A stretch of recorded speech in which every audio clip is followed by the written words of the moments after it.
अंबिका मिश्रा ने। लोकसभा चुनाव का आगाज हो चुका है और इसके चलते ही पहले चरण का मतदान भी अब पूरा हो चुका है और अब दूसरे चरण का मतदान 26 अप्रैल को यानी कि अभी से महज 48 घंटे के बाद में दूसरे चरण का मतदान होना है।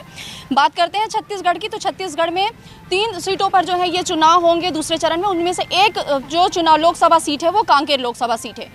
कांकेर लोकसभा सीट से अगर हम बात करें तो कांग्रेस प्रत्याशी बीरेश ठाकुर एक तरफ है, वहीं उनका सीधा मुकाबला भारतीय जनता पार्टी के प्रत्याशी भोजराज नाग से है। अब हम बात करेंगे यहाँ पर जिस प्रकार से प्रसार चल रहा है और चुनाव के महज मतदान के 48 घंटे पहले चुनाव प्रचार जो है अब थमने वाला है, लेकिन इसके साथ ही अब जो सांकेतिक और डोर टू डोर जनसंपर्क करने का अभियान अभी भी जारी है। और बात करते हैं गुंडरदेही विधानसभा क्षेत्र की, तो गुंडरदेही विधानसभा क्षेत्र में कांग्रेस का प्रचार संभालने की जिम्मेदारी ली है यहाँ के विधायक कुंवर सिंह निषाद ने। तो हम सीधे उनसे बात करेंगे और वो डोर टू डोर मतदाताओं से संपर्क कर रहे हैं और कांग्रेस की जो न्याय पत्र है उसे जन जन तक पहुंचा रहे हैं। हम सीधे बात करते हैं। सबसे पहले निषाद जी, आपको एक बहुत बड़ी जिम्मेदारी मिली, आपने गुंडरदेही विधानसभा क्षेत्र चुना है, कैसा चल रहा है प्रचार प्रसार? प्रचार प्रसार बहुत बढ़िया चल रहा है और इस बार निश्चित ही जिस हिसाब से मैं प्रदेश के बाद में पूरे देश में परिवर्तन की लहर है, क्योंकि 10 साल भाजपा ने केवल जनता को धोखा देने का काम किया और लूटने का काम किया है। लेकिन आज जनता समझ रही है, जिस महंगाई के नाम को लेकर उन्होंने सत्ता हासिल की, महंगाई, बेरोजगारी, भ्रष्टाचारी, इन सब को लेकर, लेकिन आज उसके इस घोषणा पत्र में कहीं पर महंगाई, बेरोजगारी, क्योंकि आपने कहा है कि हम ये एक वादा करेंगे, ये तेल कम करेंगे, तो डीजल कम करेंगे, पेट्रोल कम करेंगे, सिलेंडर कम करेंगे, 15-15 लाख देंगे, 2-2 करोड़ युवाओं को रोज़गार देंगे। अब उनके पास कोई विज़न नहीं है, तो आखिरी में आ जाते हैं केवल धर्म और मजहब के नाम पर। तो देखिए 10 साल आपने जनता को ठगने का प्रयास किया है। अब जनता समझ चुकी है कि धर्म क्या होता है, मजहब क्या होता है, आपसी भाईचारा, और जिस कहा जाए संविधान ने आपको मौलिक अधिकार दिए हैं, उस संविधान के खिलाफ आप जाने की कोशिश कर रहे हैं। अभी आपने नारा दिया कि 400 पार होने के बाद हम संविधान को बदल देंगे, तो संविधान आपकी बफौती नहीं है। बाबा साहब अम्बेडकर ने यदि संविधान बनाया कुछ सोच कर बनाया होगा, जिसे अंगीकार देश के लोगों ने किया, जिसे स्वीकार भी किया, और आज उस संविधान की बदौलत कहीं ना कहीं हम उस मुकाम पर खड़े हैं। और पूरे विश्व में सबसे बड़ा अगर लोकतंत्र वाला देश बोलते तो भारत को बोलते हैं। आज भारत की जनता जागरूक हो चुकी है। 10 साल तक आपने छला है, इसका परिणाम आपको इस लोकसभा में मिलेगा। जी, जैसे कि हम बात करते हैं, जैसे कि भारतीय जनता पार्टी वो मोदी गारंटी के नाम पर, माने कि मोदी जी के चेहरे के नाम पर वो मतदाताओं के बीच में जा रही है।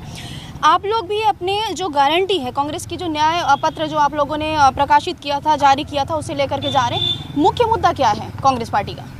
हमारे पास, मैंने भी आपसे कहा कि मुख्य मुद्दा है तो बेरोजगारी है, भ्रष्टाचारी है, और ये धर्म के नाम पे, मजहब के नाम पे लोगों को लड़ाने का काम करें। अरे सबसे पहले वो तो आप न्याय की बात करें, महिलाओं के सम्मान की बात करें, युवाओं को जो आपने भरोसा दे रहा है इसको पूरा करें, और साथ ही देश के जो जवान हैं उनको आपने धोखा देने का काम किया है। देश की सुरक्षा के साथ आपने खिलवाड़ किया है। शिक्षा, स्वास्थ्य, सड़क की कहीं पर आपने उतनी मजबूती करना, और जितने भी हमारे शासकीय संस्थान को निजीकरण करने का काम किया है। तो देश की जनता आपको जवाब देगी, और हम उसी बात को लेकर 5 न्याय 5 गारंटी हमारी है, और उसमें 25 वादा हैं।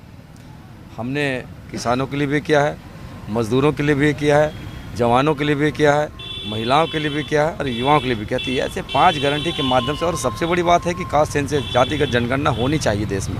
भाई हमको पता चले कि हमारे देश में कौन वर्ष के और कौन जाति के लोग कितने हैं, तो फिर उस हिसाब से उनका मत मिलना चाहिए, उनको हिस्सेदारी उनकी मिलनी चाहिए। ये हमारे प्रमुख 5 गारंटी है। उस 5 गारंटी के हिसाब से हम लोगों के पास जा रहे हैं, और लोगों में जो विश्वास इस बार फिर, क्योंकि 10 साल बहुत होता है किसी पार्टी या किसी सरकार को काम करने देने के लिए, और 10 साल के बाद निश्चित उसमें एक परिवर्तन है। और ये राज्य में जहाँ जहाँ इनकी सरकार, हमारे छत्तीसगढ़ की मैं बात करूँ, ये अपने घोषणा पत्र लेकर आए, उस घोषणा पत्र को अमल नहीं कर पा रहे। अब मोदी की गारंटी की बात बोलते हैं। या तो मैं ये कहना चाहता हूँ कि छत्तीसगढ़ प्रदेश को मोदी चला रहा है, कि विष्णुदेव चला रहा है, कि भाजपा चला रहा है, कि RSS चला रही है, कि साथ साथ चल रहा है। बस यही पूछना चाहता हूँ कि कौन चला रहा है, या जवाब दे दे, तो फिर देश की जनता या प्रदेश की जनता को भी पता चले कि ये 5 साल की बात की और 4 महीने में जनता को जो ठगने का काम छत्तीसगढ़ को किया, मैं समझता हूँ इससे बड़ा दुर्भाग्य छत्तीसगढ़ की जनता के लिए और कुछ नहीं हो सकता। गुंडरदेही विधानसभा के जो मतदाता है उनका कैसा रुझान है, कैसा प्रतिशत मिल रहा है? मैं लगातार स्वयं जा रहा हूँ, गांव-गांव, घर-घर, मेरे जांबाज कार्यकर्ता भी पहुँच रहे हैं। और सबसे बड़ी बात होती है, अभी छत्तीसगढ़ में सबसे ज़्यादा काम हो रहा है मनरेगा का। वहाँ भीड़ में लगभग 200, 300, 250, 400, 500 महिलाएं मिलती हैं। उनके बीच हम सीधे अपनी बात रखते हैं। हमने कहा 10 साल पहले आप लोगों ने जो वोट किया था किस बिना पे किया था, और आज वो धरातल में कहीं दिख रहा है? बताइए। महंगाई आज चरम पे है। कभी हम सोचते कि हम अपने बच्चों का भी कि बर ब्याह का सीज़न है, उस सीज़न में हर कोई माँ बाप चाहता है हर कोई उसके दादी दादा चाहते मैं अपने बच्चे के लिए कुछ गहने ले लूँ, लेकिन आज 75 से 76 हज़ार रुपये तोला सोना का हो गया। 170 से 80 रुपये खाने का दाल हो गया, 220 रुपये सरसों का तेल, 170 खाने तेल। तो ये कहीं ना कहीं दिख रहा है। अब वही चिल्ला रहे थे 53 रुपये डीजल का, आज डीजल का रेट देखो 98 रुपया, 63 का पेट्रोल 104 रुपया, 450 सिलेंडर 1100। तो तब इनके पास महंगाई का मुद्दा है नहीं, क्योंकि सरकार इनकी है, तो किस मुंह से महंगाई के बारे में बात करेंगे। केवल हमको धर्म के नाम पे बरगलाने काम कर, उसके पास और कोई रास्ता नहीं है। अच्छा, एक मेरा अंतिम सवाल है। आज आप यहाँ पर गुंडरदेही के सोनकर पारा और सहाड़ा चौक में आज आपने मतदाताओं से आपने मिला है, उनका रुझान भी आपने जाना है। क्या लगता है कि आने वाले 48 घंटे के बाद में कांग्रेस के पक्ष में वोट पड़ेंगे? क्योंकि सबसे बड़ा मुद्दा ये है कि अभी ये भी देखा जा रहा है कांकेर लोकसभा सीट में भाजपा और कांग्रेस की कांटे की टक्कर है। वैसे तो पूरे 11 लोकसभा सीट पे, लेकिन सबसे ज़्यादा हाई प्रोफाइल सीट छत्तीसगढ़ में 2 सीट पर, एक जांजगीर चांपा और एक दूसरा है कांकेर। क्या लगता है आपको? देखिए, आपको भानु प्रतापपुर उपचुनाव के प्रत्याशी के बारे में पता रहा होगा। जो ऐसे प्रत्याशी जो महिलाओं के सम्मान करती है, माताओं के सम्मान के बारे में बात करती है, लेकिन उनके खिलाफ जो दोष लगे थे, उस दोष को के कारण उन्हें हार का सामना करना पड़ा। और आज भी ये प्रत्याशी जो कांकेर लोकसभा से लड़ रहे हैं, 14 साल पहले जिस भाई जिस माता को आज भी न्याय की उम्मीद, 14 साल से न्याय के लिए दरवाज़ा खटखटा रहे हैं, आज नरसोबाई कहाँ है? जनता भी पूछ रही है, उनके परिवार वाले पूछ रहे हैं। यदि उनमें थोड़ी भी इंसानियत बची होगी तो सामने लाकर प्रस्तुत कर दिया। जीवित है तो जीवित बताते, मर गए तो मर गए बताते। लोग तो यही पूछ रहे हैं ना। और उसके बाद पूरे सर्व आदिवासी समाज उनके खिलाफ लामबंद होकर न्याय की मांग कर रहे हैं। तो इससे बड़ी मैं और समझता हूँ भाजपा के लिए दुर्भाग्य, इस प्रदेश के लिए दुर्भाग्य नहीं होगी, जिसके पास अच्छे प्रत्याशी नहीं है और जिसके ऊपर दाग लगा हुआ है। ऐसे प्रत्याशी को जनता के बीच उतार के रखें तो कहीं ना कहीं उनको लगता है कि उनका भरोसा, उनका विश्वास और आत्मविश्वास डगमगा गया है और वो कुछ भी हरकत कर रहे हैं। जी, मतदाताओं को क्या संदेश देंगे आप? मैं पूरे प्रदेश के और खासकर मेरे लोकसभा कांकेर की जनता को और मेरे विधानसभा की जनता को यही कहना चाहूँगा कि लालच से हटकर एक बार फिर हमने अब देश हित के लिए सोचें, क्योंकि ये चुनाव केवल आम चुनाव नहीं, एक खास चुनाव है।